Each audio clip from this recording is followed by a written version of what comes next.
Hey guys, so today you and I are going to talk about React and performance. So let's get into it. So the question in question was, hi Frederick, how does React.js improve web performance? I'm not sure what we mean by this because I have actually made a video quite a while back. I think it's still on the channel. I can't remember what it's called, of course, but the thing that I wanted to showcase in that video was I wanted to show my answer to the two most common, as far as I've seen at the very least, keyword, buzzwords, call it whatever you want, for practically every single SPA framework on the market right now. And that is performant and lightweight, or fast and lightweight. I have to this day not, as far as I recall, seen a website like a landing page or anything like that where those two things are not included in React, Angular, Vue, Svelte. I haven't checked out Ember or anything like that in like forever, but yeah, I'm pretty sure they have it in there somewhere as well. Because for some reason, these two things matter to a lot of people, and yet in that video that I make, I sort of showcase that when you talk about performance, I would call that a pretty relevant, like a relative thing. And the reason why I call it that is because if you wanted performance, and we're talking like pure performance, and this is the root argument I make for quite a lot of performance discussions when we even talk about backend languages and stuff like that. If the sole interest for you is maximum performance, then you would not use React. Neither would you use Angular or Vue or any of the front-end frameworks. You would build a static website, and at tops, you might use some standard, like, I'm not saying you don't have to go like all the way to vanilla JavaScript, but say web components or something similar to that.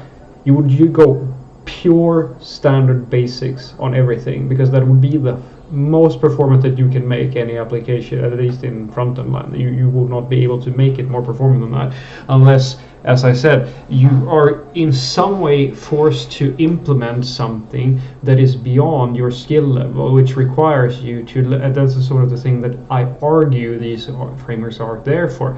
They're there to help you build an application that is behaving in a certain way, because an SPA type of application is a slightly different type of beast than your standard web application, the sort of stuff that you see when you're dealing with like WordPress sites, or if you have certain web shops or stuff like that, where it's not really an SPA type of application, it's just a standard website.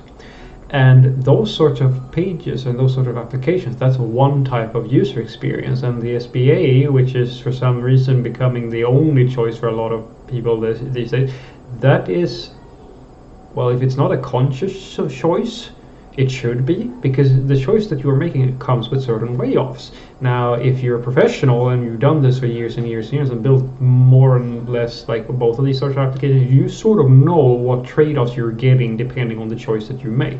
And I have to this day never heard anybody say the reason why we went with React is because it's more performant. At least not from somebody who knows what the fuck that we're talking about. Because as I said, yes, you might have the idea to compare like SPA frameworks in terms of performance, but that's sort of the definition problem for me. If you are saying that you should choose React because it improves performance in comparison to other SPAs, well, that's a certain conversation, and that's a conversation that is still ongoing to this day, because Svelte is claiming blazing speeds, and like everybody sort of like that is a discussion that is still ongoing. I would say, who is going to be the more performant player on the market, right? It's the same thing with programming languages. Shit, we're still debating whether or not Java is the slowest or the fastest, depending on which site you go and check on. You might see various results, right? But the thing that I'm trying to tell you is that if you really only care about performance, then don't use a SPA framework. I vaguely recall Netflix doing something similar to that. I think they went back to for their landing page or something like that due to the exact reason I'm talking about. They wanted to have the most speedily loading landing page that they could have, and that is not an SPA. The SPA is never, ever, ever, ever, ever going to beat a static website with maybe with some lazy loaded JavaScript on top or something like that, or like it's in React land it's called hydration and things of that nature, because the second you have the HTML on the page, unless that is statically rendered, it's going to take more time than it is already statically rendered. And like all the style, I mean, you can do like super advanced stuff with like critical rendering paths and stuff like that to get it like to like the bleeding edge. I mean, go and take a look yourself at Google.com, and like these sort of pages, which are like the most used pages in the world. Like, it's always a trade-off, guys.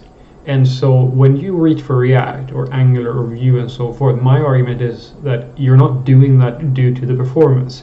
You're doing that because it is an acceptable hit to performance. Of course, you want even that hit to be as small as possible. That is a given for sure.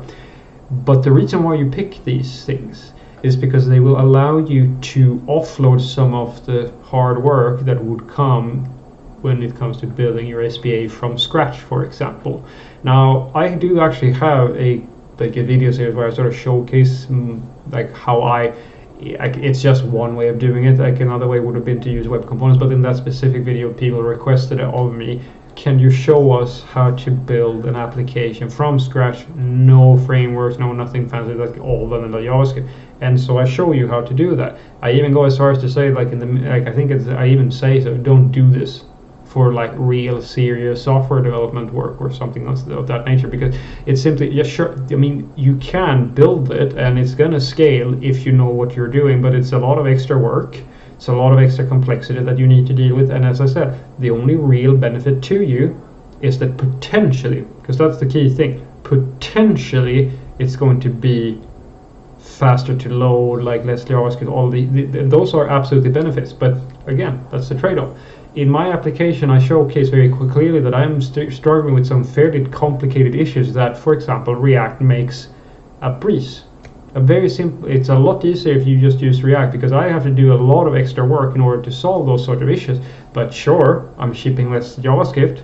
And as I said, if I were creating something simple, like an application that is like a landing page which has like minimal need for JavaScript because there's not a lot of dynamic things going on, well, then it's a pretty good idea to just use vanilla JavaScript. Or like, I mean, I still think it's hilarious how the term micro frontends became a thing, because in my mind that is damn jQuery widgets, and that's been here since the 90s at the very least, I think. Well, don't quote me on that number, but the idea of having a part of the page be JavaScript and everything else being static or server-side rendered or something like that, that is something that for some reason not a single damn front-end developer ever considers as a viable option.